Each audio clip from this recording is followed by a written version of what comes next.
Comment parler de Dieu à notre époque? Comment communiquer l'évangile pour ouvrir à la vérité du salut des chemins dans les cœurs souvent fermés de nos contemporains et dans leurs esprits parfois étourdis par les nombreux attraits de la société? En prenant ces interrogations comme point de départ, Benoît XVI a réalisé la catéchèse de l'audience générale de ce mercredi. Le pape a indiqué aux fidèles réunis dans la salle Paul VI l'exemple de Jésus qui est descendu de son ciel pour s'immerger dans le monde des hommes et enseigner l'art de vivre, le chemin du bonheur. La communication du ressuscité, de fait, a été une continuelle éducation à se pencher sur l'homme pour le conduire à Dieu. En lui, annoncer vie s'entrecroise. Voici donc que ce style devient une indication essentielle pour les chrétiens. Notre façon de vivre dans la foi et dans la charité devient le langage de Dieu dans l'aujourd'hui de notre temps. Sur ce point, insistait le Saint-Père, nous devons être attentifs à comprendre les signes des temps de notre époque, c'est-à-dire reconnaître les potentialités, les désirs, les obstacles rencontrés dans la culture d'aujourd'hui, en particulier le désir d'authenticité, la soif de transcendance, la sensibilité pour la sauvegarde de la création. Rappelant l'importance de la famille comme lieu privilégié de la première annonce, Benoît XVI a enfin souhaité que les chrétiens puissent être les témoins d'un amour capable de changer le monde, sans chercher des admirateurs, mais en plaçant au centre Dieu seul. Le 1er décembre prochain a lieu la journée mondiale contre le sida, initiative des Nations Unies pour attirer de nouveau l'attention sur une maladie qui a causé la mort de millions de personnes et de tragiques souffrances humaines, accentuées dans les régions les plus pauvres du monde, qui ne peuvent accéder à des médicaments efficaces qu'avec de grandes difficultés. Ma pensée va en particulier au grand nombre d'enfants qui chaque année contractent le virus par leur propre mère, malgré l'existence de thérapies pour les en protéger. J'encourage les nombreuses initiatives qui, dans l'environnement de la mission de l'Église, sont promues pour vaincre ce fléau. La nouvelle évangélisation sera efficace si nous savons préserver le patrimoine de la foi transmis par la tradition, l'approfondir, l'enrichir, en imprégner la vie de la communauté et des paroisses. C'est ce qu'a indiqué Benoît XVI devant un groupe d'évêques français au terme de leur visite ad limina. Après avoir souligné l'importance de la tradition chrétienne et de la foi des martyrs, le pape a exhorté les évêques à s'impliquer corps et âme dans l'évangélisation, dans la formation chrétienne des laïcs, des jeunes, des familles. Et il a invité à approfondir l'étude de la foi et la rigueur de l'étude, qui devient source d'évangélisation. L'Église en France et en Europe, a-t-il ajouté par ailleurs, ne peut être indifférente à la crise des vocations et chaque effort doit être mis en œuvre pour contrecarrer cette situation et répondre à ce défi.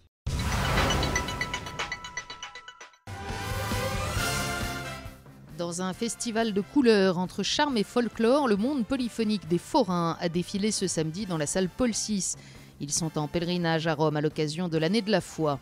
Au cours de la rencontre, qui proposait en alternance spectacles et témoignages en présence de 7000 fidèles du monde entier, le pape a voulu exprimer son admiration pour les traditions de cet univers où se perpétue le dialogue entre les générations, le sens de l'amitié et le goût du travail d'équipe.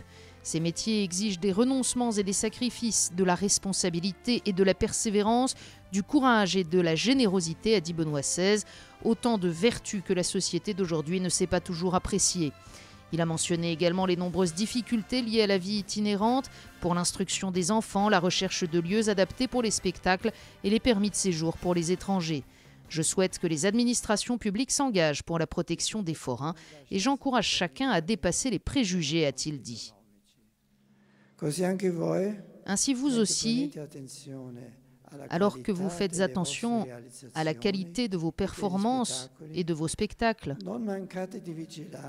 n'oubliez pas de veiller à ce que, avec les valeurs de l'Évangile, vous puissiez continuer à offrir aux jeunes générations l'espérance et les encouragements dont elles ont besoin, surtout pour surmonter les difficultés de la vie, les tentations de la méfiance, du repli sur soi et du pessimisme qui empêchent de saisir la beauté de l'existence. Benoît XVI a célébré les premières vêpres de l'Avent avec les étudiants des universités pontificales romaines. Après la cérémonie, la délégation de l'université de Rome à Tré a remis l'icône de Marie Cedes Sapientiae à la délégation universitaire du Brésil en vue de la prochaine journée mondiale de la jeunesse à Rio de Janeiro en juillet 2013. Benoît XVI a rappelé que les prochaines JMJ seront une excellente occasion de manifester la fécondité historique de la fidélité de Dieu pour le renouveau moral et social du monde entier. Il revient aux étudiants, a dit le pape, de témoigner au sein des universités de ce Dieu qui est proche, qui se manifeste dans la recherche de la vérité, âme de tout engagement intellectuel. La foi chrétienne n'est pas l'adhésion à un Dieu générique ou indéterminé, mais au Dieu vivant, qui en Jésus-Christ est entré dans notre histoire et s'est révélé comme le Rédempteur de l'homme. Croire, a conclu Benoît XVI, signifie donc confier sa vie à celui qui seul peut lui donner sa plénitude dans le temps et l'ouvrir à une espérance au-delà du temps. Au milieu de l'agitation du monde ou dans les déserts de l'indifférence et du matérialisme, les chrétiens accueillent le salut de Dieu et en témoignent par une façon de vivre différente. C'est la réflexion qu'a proposée Benoît XVI pour ce premier dimanche de l'Avent. Avant la prière de l'Angélus, en ce jour qui inaugure une nouvelle année liturgique, le pape a rappelé que le mot « avant », avènement, signifie venue ou présence et que dans le langage chrétien, cela fait référence à la venue de Dieu. Un mystère qui recouvre entièrement le cosmos et l'histoire, mais qui connaît deux moments culminants. Le premier, c'est l'incarnation dans le Christ, et le deuxième, le retour glorieux à la fin des temps. D'où l'invitation à être vigilant, à vivre dans la sobriété et la prière, de façon à être prêt pour la venue du Seigneur. La communauté des croyants est signe de l'amour de Dieu, a conclu Benoît XVI, signe de sa justice qui est déjà présente dans l'histoire mais pas encore pleinement réalisée et qui est donc toujours attendue, invoquée et recherchée avec patience et courage. Saluant les pèlerins en différentes langues, le pape a notamment exprimé sa joie pour la béatification en Inde de Devasayam Pillai, un laïc mort martyr au XVIIIe siècle. Il a aussi mentionné la Journée internationale des droits des personnes handicapées le 3 décembre. La culture d'aujourd'hui tend à dévaluer la personne. Un nouvel humanisme est donc nécessaire, basé sur une nouvelle évangélisation de la sphère sociale. Benoît XVI l'a rappelé dans son discours à l'Assemblée plénière du Conseil pontifical Justice et Paix. L'homme d'aujourd'hui apparaît isolé, dévalué, valorisé uniquement comme partie des rouages de production qui le dominent. Ainsi, un nouvel humanisme et le commandement de Jésus de s'aimer les uns les autres sont nécessaires, a noté le pape. Ceci est à la base de toute vie sociale pleinement humaine et pacifique, ainsi que du renouvellement de la politique et des institutions nationales et mondiales. Il est nécessaire de détrôner les idoles modernes, de remplacer l'individualisme, le consumérisme matérialiste et la technologie par la culture de la fraternité et de la gratuité, de l'amour solidaire. Benoît XVI a souligné que toute autorité devait être perçue avant tout comme force morale par sa faculté à influer de manière raisonnée ou comme autorité participative. Vous êtes appelés à vous mettre à l'école des grands saints et des grands martyrs. Ainsi le pape l'a-t-il demandé dans son discours aux professeurs et élèves du Collège pontifical anglais de Rome. Se référant aux grandes figures de l'Église au Royaume-Uni, au Canada, en Scandinavie, Benoît XVI a exhorté son auditoire à approfondir les contenus de la nouvelle évangélisation.